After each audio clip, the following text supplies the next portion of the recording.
Hello, அனைவருக்கும் வணக்கம். இந்த பதிவில் dark future of iPad kids என்ற தலைப்பில் நாம் பிஹேவியரல் இஷ்யூஸை பற்றி தான் பார்க்க போகிறோம். இங்கே இன்று 3 வயதுக்கும் குறைவான குழந்தைகள் எப்படி ஓர் ஐபேட் அடிக்ஷனுக்காக ஆட்கொள்ளப்பட்டு இங்கே ரொம்ப கஷ்டப்படுறார் என்பதை பற்றி தான் இந்த வெளிநாட்டவர் ஒரு குறிப்பெடுத்திருக்கிறார். பல பேர் இன்டர்வியூ பண்ணியிருக்கிறார். இதில் குழந்தைகள் 3லிருந்து 13 வரை அந்த வளரும் பருவத்தில், அதாவது குழந்தை பிறந்ததிலிருந்து ஒரு 5 வயது வரைக்கும் தான் உங்களுக்கு பிரெயின் டெவலப்மெண்ட் அப்படி விதமாக இருக்கும். நிறைய விஷயத்தை தொட்டு உணர்ந்து பார்த்து சென்சஸ் டெவலப்மெண்ட் இருக்கும். தே realise it, they feel it.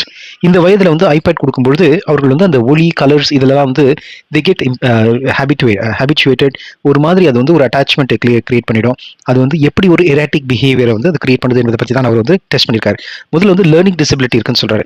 ஒரு பரவலாக நிறைய ஸ்கூல்ஸில் போயிட்டு இவர் செக் பண்ணியிருக்காரு. அவங்களுடைய கிரேட்ஸ்லாம் கம்மியாக இருக்கு, அவங்களுடைய மென்டல் டெவலப்மெண்ட் ரொம்ப கம்மியாக இருக்கு, brain development, language skills learning disability நிறைய இருக்குன்னு சொல்றாரு. இந்த மாதிரி எராட்டிக் பிஹேவியர் தான் பாக்குறீங்க பாருங்க. அவங்க 2 வயதுல 3 வயதுலேயே ஐபேட் கையில் கொடுக்கப்படுகிறார்கள். அதிலே படிக்கிறாங்க. அதனால ஐபேட் இல்லாமல் வாழவே முடியாதுங்கிற மாதிரி ஒரு நிலை ஏற்படுகிறது. ஒரு டிப்ரெஷன், ஆங்ஸைட்டி போன்ற நிறைய ADHD, ஹைப்பர் ஆக்டிவ், இது மாதிரி எல்லாம் சைக்கலாஜிக்கல் இஷ்யூஸ் குழந்தைகளுக்கு வருது.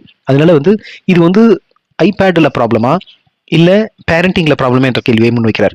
அதுல முக்கியமா you have to understand, is it a parenting control problem or is it due to the iPad as a gadget? See, iPad as a gadget provides you the opportunity to learn much faster, 10 times faster than anyone else who have developed in a regular age.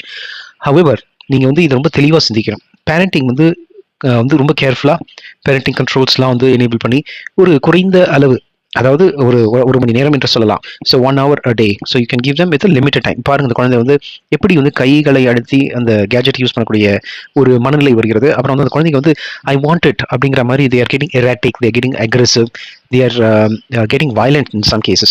So அதனால அவங்களுடைய mental development, psychological disorder நிறைய வருது. இதில் குறிப்பாக அவங்க சொல்றது stress, anxiety, depression, ADHD இதெல்லாம் psychological diseases. நம்ம அகராதியிலே பார்த்துருக்க மாட்டோம். இப்போ இருக்க குழந்தைகள் எல்லாருமே இதை பற்றி பேச ஆரம்பிச்சிருக்காங்க. அதாவது நான் சொல்வது 5 வயதிலிருந்து 13 வயது வரை தயவு செய்து கேஜெட்டை கொடுங்க, ஆனால் பேரண்டிங் கண்ட்ரோல் சூப்பர்விஷனோட கொடுங்க. அது மட்டும் இல்லை, எது படிக்கணுமோ அது மட்டும் ஒரு 1 hour அப்படின்னு கொடுத்துட்டு வாங்கி நீங்கள் வச்சிருங்க. Don't make it a habit. நீங்கள் ஏதோ உங்கள் வேலையை பார்ப்பதற்காக குழந்தைங்களுக்கு ஒரு எக்ஸ்கியூஸ் மாதிரி இது கொடுத்துட்டு let them learn through the gadget சொல்லிட்டு விட்டீங்கன்னா, they don't the motor development, hand eye coordination, hand legs coordination, இந்த மோட்டார் டெவலப்மெண்ட் நடக்கக்கூடிய இந்த ஃபிசிக்கல் கை எழுதக்கூடிய தன்மை, இந்த ஃபிளெக்சிபிலிட்டி ஆஃப் மசில்ஸ், இது எல்லாமே போயிடும். தயவு செய்து இந்த ஜென் ஜி கிட்ஸ் 2015க்கு மேல ஐபேட் வந்ததுக்கு மேல பிறந்த குழந்தைகளுக்கு நீங்க ஏற்கனவே கொடுத்து வளர்த்துருந்தீங்கன்னா அவர்களை கொஞ்சம் கொஞ்சமா மாற்று வழியை கொண்டு வாங்க. இந்த ஐபேட் நம்மை அழிக்கும் ஒரு அரக்கன்.